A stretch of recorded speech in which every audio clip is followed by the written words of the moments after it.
আমার মনে হচ্ছে আমাদের বৈঠকের আস্তানাগুলোকে একটু বদলানো দরকার। কেন দাদা? তোমাদেরকে তো বলেছি আমাদের এই নিয়মিত বৈঠকগুলোর খবর কোনোভাবে যেন কেউ না জানে। একবার যদি এই কথা কেউ জেনে যায় তাহলে কিন্তু আমাদের বড় ধরনের ক্ষতি হয়ে যাবে। আর একটা কথা তো তুমি জানো যে দেয়ালেরও কান আছে। সেই জন্য আমাদের নিয়মিত বৈঠকগুলোর আস্তানা যদি নতুন নতুন জায়গায় হয় তাহলে আমাদের কাজটা করতে অনেক সহজ হবে। তুমি তো এই গ্রামের ছেলে, তুমি নিশ্চয়ই ভালো করেই জানো এখানে কোথায় কোথায় নির্জন জায়গা আছে। আমি বলছিলাম মানে যেসব জায়গাগুলোতে লোকজনের খুব একটা বিচরণ নেই। বুঝতে পেরেছি দাদা। দাদা একটা হতে পারে যে মন্দির, হ্যাঁ, ভাঙা মন্দিরের পেছনে বা ওই সামনে হতে পারে। আরেকটা হতে পারে আমাদের পরিত্যক্ত একটা রাজবাড়ি আছে তার পাঁচিলের পেছনে, আর ওই দিকে একটা বাঁশঝাড়, সেখানটা বেশ নির্জন। আর নদীর ধারে যে আমাদের যে কবরস্থান, কবরস্থানের ঝোপে হতে পারে।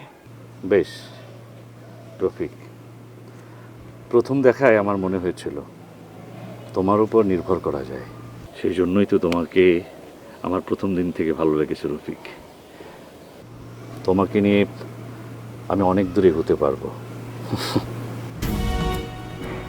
রফিক, পুলিশ মনে হচ্ছে।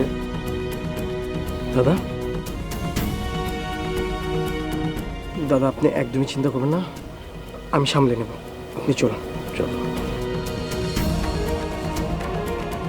দাঁড়াও, কে তোমরা? আমাকে চিনতে পারেননি? আমার নাম রফিক। ওই ওই যে বাঁশঝাড়ের পেছনে আমাদের বাড়ি। আর উনিকে? উনি আমার মামাতো ভাই।